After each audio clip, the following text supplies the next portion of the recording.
한 절씩 교독하시면서 오늘 우리들에게 말씀하시는 주님의 음성을 함께 들으시기 바랍니다. 내 아들아, 내 말에 주의하며 내가 말하는 것에 내 귀를 기울이라.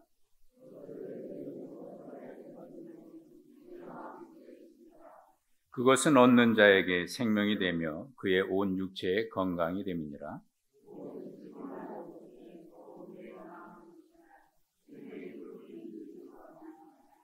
구부러진 말을 내 입에서 버리며 비뚤어진 말을 내 입에서 멀리하라.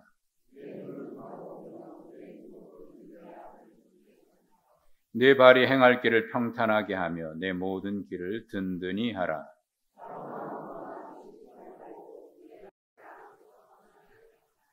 아멘. 한 주 동안 잘들 지내셨습니까? 지난주 추석 연휴여서 못 뵀던 분들도 있고 추석 지내고 다들 함께 예배할 수 있어서 감사합니다. 우리 좌우 앞에 계신 분들하고 이렇게 인사하십시다. 사랑합니다. 축복합니다.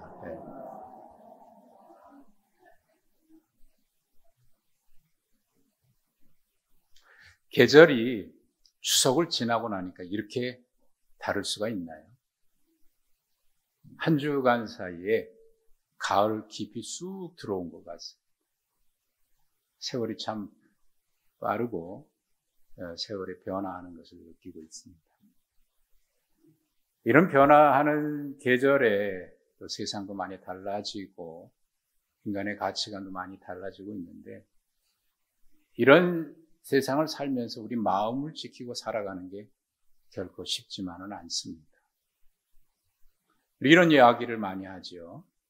모든 일이 마음 먹기에 달렸다. 마음 먹기에 달렸다고 얘기합니다. 그렇습니다. 우리가 마음을 먹고 결심해야 뭔가 할 수 있고 그래서 마음을 먹는 게 참 중요하죠. 그런데 이 말이 맞기도 하지만 100% 맞다고 보기는 어렵습니다. 우리가 마음을 먹어도 되는 게 있지만 아무리 마음을 먹어도 되지 않는 일들이 더 많지 않습니까? 그런 일이 너무 많아요. 마음 먹고 해도 작정하고 또 작정해도 되지 않는 일이 더 많습니다. 세상이 그렇기도 하지만 마음 먹게 달렸다고 하는 것이 맞지 않는 이유 중에 또 하나는 우리 자신 때문에 그렇습니다. 내 마음인데 내 마음대로 되지 않는 게 내 마음입니다.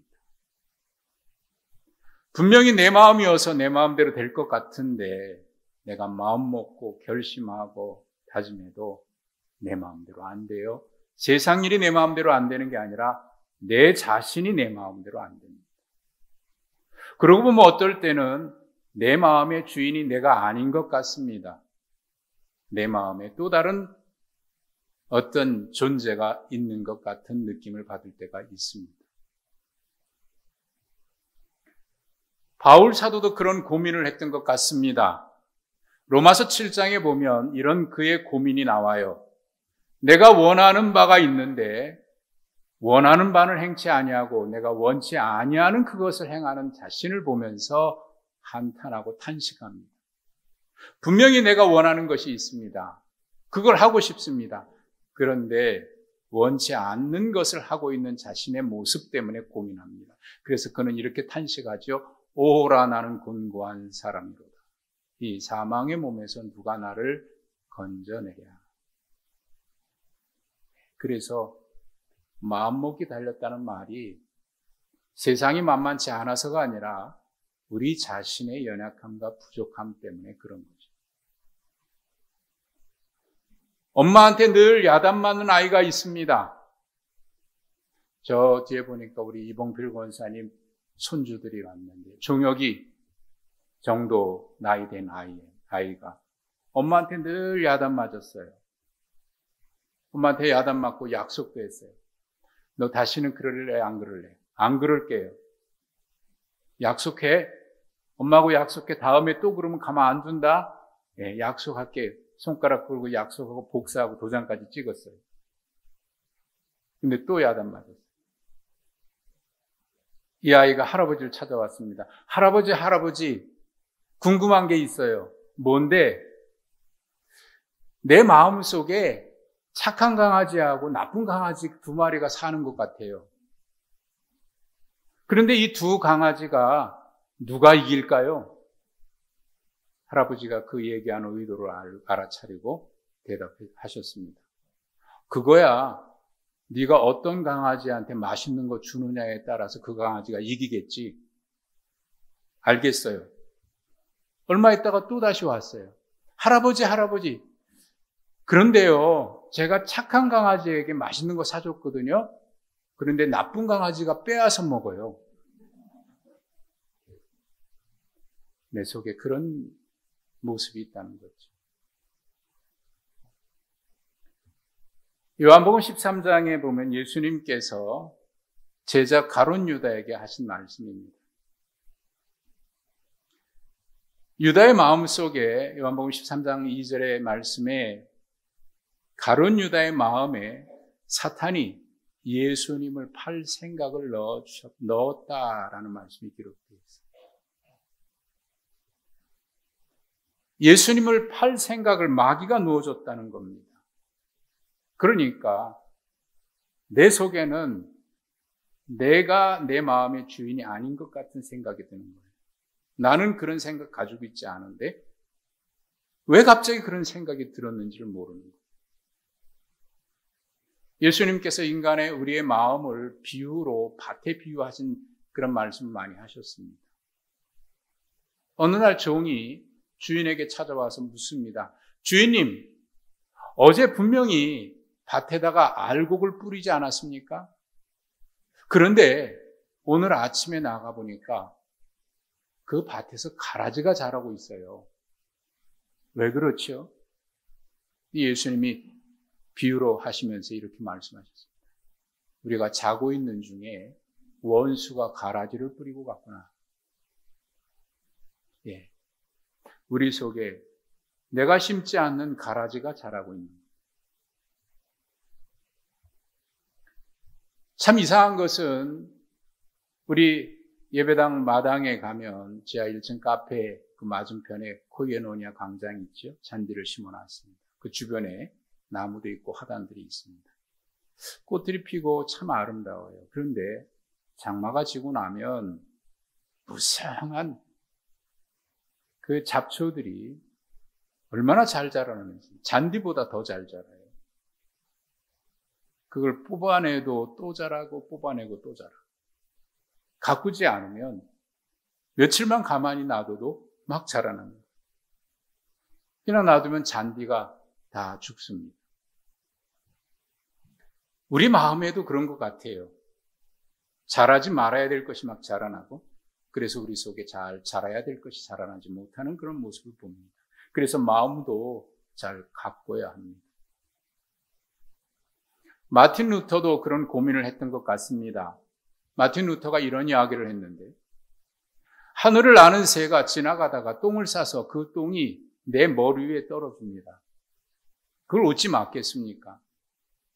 하늘을 보면서 똥이 떨어지나 안 떨어지나 보면서 살 수도 없는 거고 그 지나가던 새가 똥을 쌌는데 그것이 하필 내 머리에 떨어지는 걸 어찌 막을 수 있겠어요? 그러나 그것은 막을 수 없다고 하더라도 그 새가 내 머리에 앉아서 둥지를 틀고 사는 것은 막아야 한다.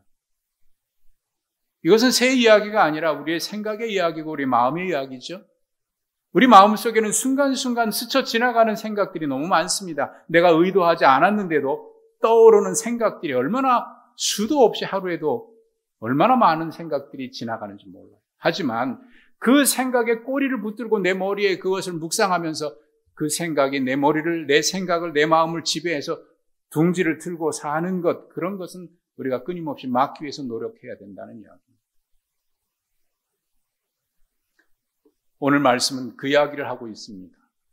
4장 23절 모든 지킬 만한 것 중에 더욱 내 마음을 지키라. 생명의 근원이 이에서 남이니라. 마음을 지키라 합니다.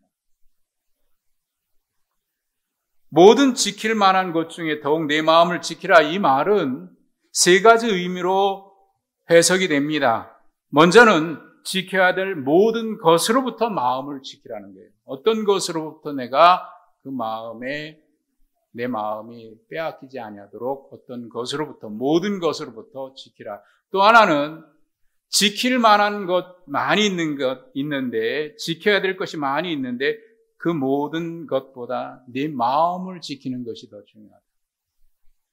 여러분, 우리가 지켜야 될 게 얼마나 많아요. 빼앗기지 않기 위해서 지켜야 될 게 많잖아요. 그 중에 마음을 지키라. 마지막 세 번째는 이걸 다 포함한 말이라고 생각이 되는데, 다른 많은 것 중에서 특히 가장 중요한 내 마음을 지키는 것이 중요하다. 마음 지키는 게 그만큼 중요하다. 이유가 뭘까요? 이어서 말씀합니다. 생명의 근원이 이에서 나기 때문이다 라고 말씀합니다. 그래서 마음 지키라. 무엇보다 마음 지키는 게 중요하다. 예수님이 말씀하셨던 것 중에 사람이 무엇 때문에 더러워지고 부정해지는가? 유대인들은, 바리새인들은 예수님의 제자들이 먹는 것 가지고 시비를 걸었습니다. 왜 부정한 것을 먹습니까? 그것을 먹으면 사람이 부정해집니다. 그래서 예수님께서 하신 말씀이 입으로 들어가는 것이 사람을 더럽게 하는 것이 아니라 입에서 나오는 그것이 사람을 더럽게 하는 것이다. 그렇게 말씀하셨습니다. 그리고 그 말씀 끝에 그러면 입에서 나오는 것은 뭘까? 입에서 나오는 것들은 결국 마음에서 나오는 것이니 이것이야말로 사람을 더럽게 하느냐. 우리 마음에 어떤 것이 있느냐에 따라서 그것이 나오는데 그것이 저 사람을 더럽게, 추하게, 부정하게도 만들고 정결하게도 하는다. 그럼 이 마음에서 나오는 것이 뭘까요? 무엇을 심었느냐에 따라서, 내 속에 무엇을 심어서 무엇이 가득하느냐에 따라서 그것이 나올 수밖에 없지요. 내 생각의 표현이 말에서 나오는데 그것은 말이 아니라 이 속에 머리, 생각 속에 있는 것이 나오는 거죠. 행동도 역시 그런 거죠. 무엇을 심느냐?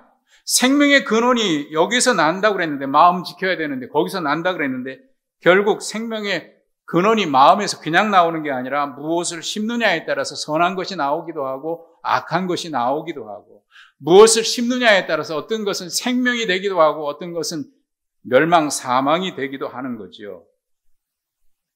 그러니 살고 죽는 것이 마음에 달렸기에 무엇보다 마음 지키는 것이 가장 중요할 겁니다. 그 마음을 어떻게 지켜야 합니까? 마음 지키는 방법, 성경에서 말씀을 많이 여러 가지 하고 있는데 가장 중요한 것은 마음밭을 기경하는 겁니다. 갈아엎는 거죠. 예수님 비유 중에 인간의 마음을 표현하는 밭의 비유가 있습니다. 4가지 밭이 있는데 어떤 밭은 길가와 같이 단단합니다. 완고한 마음, 단단해진 마음, 결코 양보하지도 않고 용서하지도 않고 내 고집대로 살아가는 그 완고한 마음, 길가처럼 단단해진 마음입니다. 여러 가지 이유가 있겠죠. 상처 때문에 내 마음이 단단해지기도 하고요. 그래서 굳어버립니다. 절대로 열지 않습니다. 뭐 이런 것들 때문이기도 하겠죠. 근데 참 이상한 것은요, 살면 살수록 느끼는 것인데, 살면서 마음이 부드러워지기보다는 자꾸 단단해지는 걸 봅니다. 나이가 들면 들수록 왜 이렇게 마음이 완고해지는지 모르겠고 단단해지는지 모르겠습니다. 고집스러워집니다. 양보하지 않습니다. 그거 그냥 양보해주고 이해해주면 되는데 그게 뭐가 그렇게 중요하다고 그 자존심 때문에 용서하지도 못하고 이해하지도 않고 아주 완고해집니다. 고집스러워집니다. 정말 조심해야 될 것 같아요. 나이가 들수록 그래요. 길가와 같이 단단한 마음입니다. 또 다른 밭이 있습니다. 돌짝밭이라고 주님 말씀하셨습니다. 흙이 있는데 그 얕은 흙 밑에는 돌이 가득합니다. 무엇을 심어도 뿌리를 내리기가 어렵습니다. 뿌리가 얕은 곳에 사는 식물 같은 경우는 괜찮은데 그렇지 않은 나무들은 뿌리 내리기가 어려워요. 우리 지하 1층 카페 맞은편에 보면 황토길을 만들었고 자갈 지압할 수 있는 길을 만들었죠. 그걸 만드는데 그 흙을 파내는데요. 거기에 웬 그런 돌들이 많은지. 그냥 자연석이면 괜찮은데 거기에는요. 건축 폐기물도 있더라고요. 사실 우리 예배당 건축을 하면서 이 건축업자들이 해야 되는 일 중에 이곳에 있는 폐기물, 폐자재 이런 것도 다 갖다 버리게 되어 있거든요. 그 비용까지 다 계산한 거거든요. 그런데 버리기도 했지만 귀찮아서 그런지 비용을 아끼려고 했는지 모르지만 그 폐기물 가운데는 그곳에 그냥 묻어둔 것들이 있더라고요. 그게 막 나와요. 거기에서 뭐가 자라겠습니까? 그런 돌짝밭이 있습니다. 우리 속에는 잊지 말아야 될 그런 온갖 그런 것들이 우리 마음속에 있는 거예요. 겉으로는 깨끗한 것 같은데 우리 속에 그런 추한 모습이 있는 거예요. 돌짝밭입니다. 세 번째 밭을 얘기하셨는데 가시덤불 밭이다라고 말씀하셨어요. 이 가시덤불은 우리의 온전한 건강한 생각이 자라나지 못하도록 하는 그런 재리, 물질에 대한 염려, 걱정, 욕심 이런 것들입니다. 그런 것들이 우리 마음을 지배하고 있으니까 우리 속에 선한 생각, 좋은 생각들이 자라나지 못하게 한다. 네 번째 밭이 있는데 좋은 땅이다. 좋은 땅은 착한 마음이다. 거기서 자라나서 열매를 맺는. 그러니 이런 마음들 우리가 갈아엎지 않으면 단단한 마음 부드러워지지 않고요. 자갈들 골라내지 않으면 식물 자라날 수 없고요. 가시덤불 뽑아내지 않으면 내 속에 씨가 자리를 잡고 자라나지 못합니다. 열매 맺지 못합니다. 그래서 성경은 우리에게 말씀합니다. 마음을 기경하라. 호세아 10장 12절에 너희가 자기를 위하여 공의를 심고 인애를 거두라. 너희 묵은 땅을 기경하라. 묵은 땅을 기경하라. 요엘서 2장 13절에는 너희가 옷을 찢지 말고 마음을 찢고 너희 하나님께로 돌아오라. 이스라엘 백성들은, 유대인들은요, 회개하는 그런 표현으로 옷을 찢었습니다. 옷을 찢고 죄를 공중에 날리며 죄를 뒤집어 쓰고 하나님 앞에 회개한다. 그것이 그들이 회개하는 표현이었습니다. 그런데 옷을 아무리 찢어도 하나님께 돌아오질 않습니다. 그래서 주님은 선지자를 통해서 말씀하시는 거예요. 옷을 찢지 말아라. 너희 마음을 찢어야. 찢어야 될 것은 옷이 아니라 너희 마음. 옷을 아무리 찢어도 마음을 찢지 않으면 소용이 없다는 거예요. 마음을 기경하라고 말씀합니다. 씨를 뿌리기 전에 해야 되는 일이죠. 두 번째는 마음을 기경했으면, 밭을 갈았으면 그곳에 좋은 씨를 뿌려야죠. 우리 마음을 기경하고 난 뒤에 생명의 말씀, 축복의 말씀인 하나님의 말씀을 뿌려야 합니다. 밭을 갈아엎어도 가만 놔두면 거기서 좋은 것이 자라질 않습니다. 예수님 하신 말씀 가운데 어떤 사람이 귀신이 들려서 점점 인간성을 상실한 채 짐승처럼 살아가고 있는 사람이 있습니다. 예수님께서 그 귀신을 내쫓아 주셨어요. 그래서 인간성을 회복하고 건전한 가치관을 가지고 살아갑니다. 그런데 이 귀신이 나가서 다니다가 어느 날 어디로 갈까 찾다가 그래도 옛날 집이 좋지 하고 다시 오는데 혼자 오지 않고 이번에는 7 귀신을 데리고 왔어요. 와보니까 집이 청소는 되어 있는데 거기에 아무도 들어가 살질 않으니까 비어있네. 그리고 다시 그 집에 들어가서 그 사람의 형편이 그전보다 더 악해졌다. 비어있으면 되지 않습니다. 거기에 누군가가 들어가 살아야 합니다. 기경하고 난 뒤에 그냥 놔두면 또 잡초들이 자라납니다. 참 이상합니다. 뽑았는데도 또 자라납니다. 우리 마음도 그렇습니다. 그래서 우리 마음을 기경하고 난 뒤에 생명의 말씀이 뿌려져야 합니다. 믿음은 들음에서 난다고 말씀합니다. 들음은 그리스도의 말씀으로 말미암았다고 얘기합니다. 그래서 하나님의 말씀을 들으면 가장 먼저 나타나는 반응은 우리 속에 충격이 다가옵니다. 마음이 흔들립니다. 균열이 일어납니다. 깨지기 시작합니다. 그곳에 하나님의 말씀이 뿌려져야 합니다. 오늘 말씀 4장 20절부터 22절 말씀은 바로 그것을 얘기하고 있습니다. 내 아들아, 내 말에 주의하며 내가 말하는 것에 내 귀를 기울이라. 그것을 내 눈에서 떠나게 하지 말며 내 마음속에 지키라. 그것은 얻는 자에게 생명이 되고 그의 온 육체의 건강이 됨이니라. 하나님의 말씀에 주의하고 그것에 귀를 기울이고 그 말씀을 내 눈에 늘 가까이 두고 묵상하면 내 마음속에 색이라는 겁니다. 시편 1편 1절과 2절의 말씀이죠. 복 있는 사람은 악인들의 궤를 따르지 아니하고 죄인의 길에 서지 아니하고 오만한 자의 자리에 앉지 아니하느니라. 그것으로 그쳐서는 안 된다는 거예요. 그 다음에 하나님의 말씀을 주야로 묵상하라. 그것이 복 있다. 말씀이 새겨져야 하고 그것을 뿌려져야 하고 자리 잡고 주야로 묵상해야 합니다. 식물도 사랑해 줘야 잘 자라더라. 우리의 마음속에 하나님의 말씀이 뿌리를 내렸으면 그것을 사랑해 줘야 합니다. 어떻게? 주야로 묵상합니다. 그 다음에 세 번째는요, 기경하고 말씀을 받았으면 그 다음에는 말씀의 길을 걸어가는 겁니다. 묵상한 그 말씀대로. 잠언 4장 25절 27절 오늘 본문에 후반부에 있는 말씀이죠.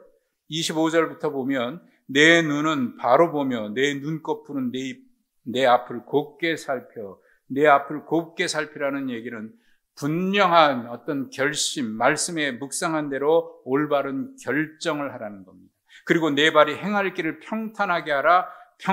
그 결심한 대로 걸어가게 철저하게 그걸 생각하고 그 길을 걸어가는 것이며, 그리고 내 모든 길을 든든히 하라. 좌로나 우로나 치우치지 말라. 현혹되지 말고 흔들리지 말고 그 길을 걸어가라는 겁니다. 순종하며 걸어가라는 겁니다. 묵상한 말씀으로 끝나서는 안 되고 그 말씀대로 걸어가라는 겁니다. 예수님 씨 뿌리는 비유에서 마지막 열매 맺는 마음은 어떤 마음이냐? 옥토다, 좋은 땅이다, 선한 마음이다. 좋은 땅에 뿌려졌다는 것은 말씀을 듣고 깨닫는 자니 결실하여 어떤 것은 100배, 어떤 것은 60배, 어떤 것은 30배가 되느니라. 말씀 듣고 깨달아 묵상한 말씀 결실하려면 그 길을 걸어야 결실을 하게 됩니다. 마음 어떻게 지킵니까? 내 마음이 내 마음대로 안 되는데, 이랬다가 저랬다가 하는데 어떻게 지킵니까? 어느 분이 교회 와서 예배를 드리는 은혜를 받았습니다. 예배 때마다 울며 기도합니다. 남편을 위해서 울며 기도하고 자녀를 위해서 울며 기도합니다. 그러던 가운데 마음에 말씀이 와서 부딪힌 게 있어요. 그렇게 울지만 말고 가서 그들을 사랑해 줘라. 용서해 줘라. 집에 갔습니다. 그렇게 하기로 결심하고 집에 딱 들어가는데 남편이 들어오면서 아이고 힘들어 죽겠네. 내가 이 가족들을 위해서 너무 고생 많다고 했더니 위로해주고 사랑해주고 용서해주려고 하다가 딱 그 말을 듣는 순간 입에서 나간 말이 그래요. 얼마나 고생하셨습니까? 고맙습니다. 그래도 당신 때문에 우리 가정이 행복해. 이 말 하려고 했는데 당신만 고생하냐고. 당신 때문에 나도 고생한다고. 왜 그래요? 딸을 위해서, 아들을 위해서 그렇게 눈물을 흘려 기도했습니다. 사랑해 줘라. 그도 불쌍하니까. 얼마나 힘들고 어렵겠니. 마음에 그런 마음이 생겼어요. 가서 딸을 끌어안고 딸아 미안하다. 엄마가 참 너를 잘못한 게 많다. 끌어안고 용서하고 그렇게 울려고 결심하고 갔는데 딱 보는 순간 뒤집어졌어요. 아이고 이 왼수 왜 그럽니까? 결심했는데 그렇게 다짐했는데 그렇게 은혜 받았고 눈물을 흘렸는데 결국 눈물을 흘렸지만 주님 주신 마음 감동대로 마음에 묵상하고 하기로 결심했는데 왜 안 되는 겁니까? 참 마음 지켜야 되는데 잘 안 돼요. 톨스토이가 이런 말을 했답니다. 세상을 변화시키려고 원대하고 위대한 생각을 갖는 사람들은 많이 있는데 정작 스스로 변하겠다고 생각하는 사람은 없다. 세상을 변화시키겠다는 꿈을 꿉니다. 우리 집이 달라져야 된다고, 세상이 달라져야 된다고, 세상을 변화시켜야 된다고 그런 비전을 갖고 꿈도 꾸고 그래 어떻게 해야 될까 결심도 합니다. 그런데 그렇지만 정작 자기 자신이 달라져야 되겠다고 생각하는 사람들은 없다는 겁니다. 어떻게 생각하십니까? 세상이 달라져야 하겠지요. 그런데 나는 달라지면 안 되는 겁니까? 세상은 달라져야 하지만 내가 달라져야 되는 것은 없는 겁니까? 참 이상합니다. 그러고 보면 우리는 정말 한없이 부족한 사람들인 것 같아요.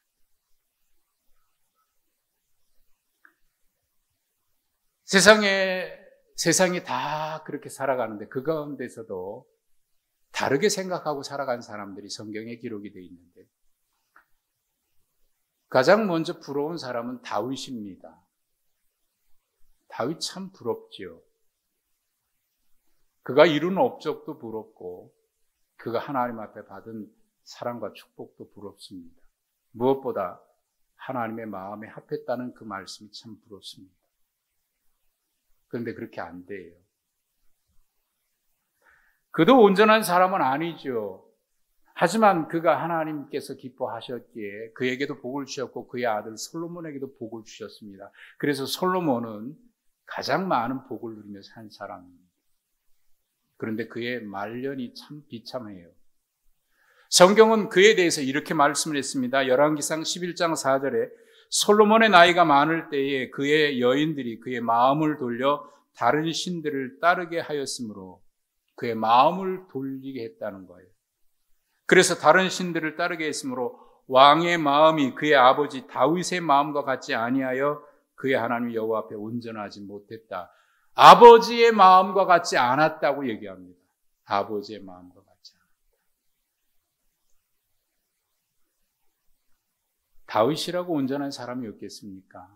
그러나 다윗이 그래도 그렇게 사랑받았던 이유는 여기에 있다고 생각이 되는데 그도 우리와 같이 똑같은 고민했던 사람인 것 같아요. 그래서 시편 42편 5절에 보면 그런 고백을 합니다. 자기 자신을 향해서 하는 말입니다. 내 영혼아 네가 어찌하여 낙심하며 어찌하여 내 속에서 불안해하는가. 자기 자신을 향해서 하는 말이에요. 나도 모르게 불안한 마음이 듭니다. 나도 모르게 내 속에 낙심이 됩니다. 사실 종종 여러분도 그런지 모르겠습니다만 저도 그럴 때가 있어요. 어느 날 갑자기 마음에 불안함이 찾아오는데요. 이유를 알 수가 없습니다. 무엇 때문에 그렇지? 왜 이렇게 불안하지? 그러면 또 우리는 그런 생각하잖아요. 왠지 불안하면 그 불안한 생각은 틀린 적이 없다고? 왠지 모르게 불안한 거예요. 뭐 때문에 불안할까? 내가 뭐 때문에 이렇게 두려울까? 그 이유를 알 수가 없어요. 실체가 없는 것 같아요. 그럴 때 하나님 앞에 잠잠히 엎드려서 주님, 제가 왜 이렇게 불안한지 모르겠어요. 왜 이렇게 낙심이 되는지 모르겠어요. 무엇 때문인지 알 수가 없습니다. 그럴 때가 있잖아요. 실체가 없는데 불안한 거. 그럴 때 이상하게 더 불안해요. 주님이 내 마음에 이런 마음을 주시는 거예요. 너 왜 두려워하느냐? 왜 낙심하느냐? 내가 너와 함께하느냐? 그 순간 그 마음이 사라져요. 아하, 이게 실체가 있는 게 아니구나. 악한 존재가 내 마음속에 그런 씨를 뿌린 거구나. 주님 우리와 함께 하신다는 그 말씀에 그 두려움과 불안함이 사라지는 거예요. 다윗도 그랬던 것 같아요. 그래서 내 영혼아 네가 어찌하여 두려워하느냐, 네가 어찌하여 낙심하느냐. 그러다가 그도 하나님 주신 마음 때문에 깨달은 게 있어서 이렇게 고백합니다. 너는 하나님께 소망을 두라. 그가 나타나 도우심으로 말미암아 내가 여전히 찬송하리로다. 예, 그 마음. 그래서 그가 다짐한 거예요. 하나님을 찬송하겠다. 주야로 말씀 따라 살겠다고.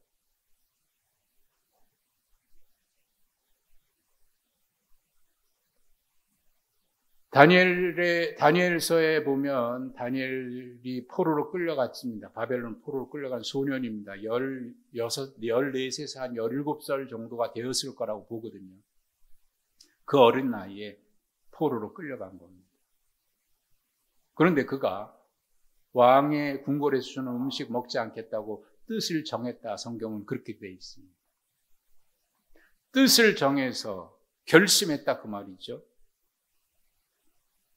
그런데 그 결심 과연 지킬 수 있을까요? 성경은 이렇게 말씀합니다. 다니엘은 뜻을 정했지만 하나님께서 그 후에 환관장에게 은혜와 긍휼을 얻게 하셨다. 하나님의 은혜가 임했다는 거예요. 여러분, 이게 인간입니다. 하나님의 은혜가 있어야 사는 겁니다. 저는 철저히 그걸 느끼고 있습니다. 하나님의 은혜다. 하나님의 은혜. 내가 결심한 것 지키는 것도 하나님의 은혜고요. 결심했는데 인간의 마음이 얼마나 얄팍한지. 금방 이랬다. 금방 저랬다. 하루에도 12번? 아니, 수도 없어. 1초에도 몇 번씩 왔다 갔다 하는 것 같아요. 은혜입니다. 할 수 있도록 붙들어 주신 제가 참 부러워하는 사람 가운데 또 한 사람이 있는데 갈렙이라는 사람입니다. 이스라엘 백성들이 애굽에서 나와서 약속의 땅 가나안 땅에 들어가기 전에 그 땅을 눈앞에 두고 12명 정탐꾼을 보내서 그 땅을 좀 살펴보고 오라고 보냈지요. 12명이 갔다 왔는데 10명이 다 아이고 큰일 났다. 우리 들어가면 저 땅 들어가지도 못하고 다 죽는다. 그런 고백을 하니까 백성들이 다 낙심이 됐습니다. 근데 그 중에 갈렙과 여호수아만 다른 이야기를 했습니다. 하나님이 약속해 주셨으니까 하나님께서 그 땅 우리 들어가게 하실 것이니 우리는 하나님을 기뻐합시다. 그때 갈렙에 대해서 성경은 이렇게 표현을 했습니다.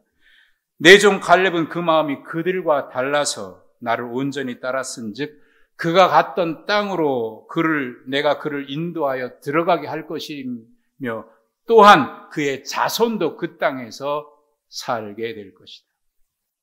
그 마음이 그들과 달랐다. 쉬운 거 아닙니다. 여러분, 다른 마음 갖는다는 게 쉬운 거 아니에요. 그런데 하나님이 그를 그래서 기뻐하십니다. 마음 지키지 않으면 참 힘든 세상입니다. 마음 지키지 않으면 얼마나 흔들릴지 모릅니다. 그런데 그 마음 잘 지켜지지 않습니다. 그래서 오늘 성경은 말씀합니다. 말씀을 귀를 기울이고 듣고 그 말씀을 주야로 묵상하고 그 말씀대로 살고 거기에 하나님의 은혜가 임하고 그러면 생명의 근원이 거기서 나기 때문에 이 마음 평안한 가운데 주님 앞에 가는 그날까지 승리하면서 걸어갈 수 있으리라 그렇게 믿습니다. 내 마음 믿지 마세요. 내 마음 아닙니다. 이 속에 뭔가 있어. 주님의 말씀이 거해야 합니다. 풍성하게. 그래서 여러분 말씀으로 우리 마음 지켜서 결실하는 우리 모두가 되시길 주님의 이름으로 축복합니다. 하나님 감사합니다.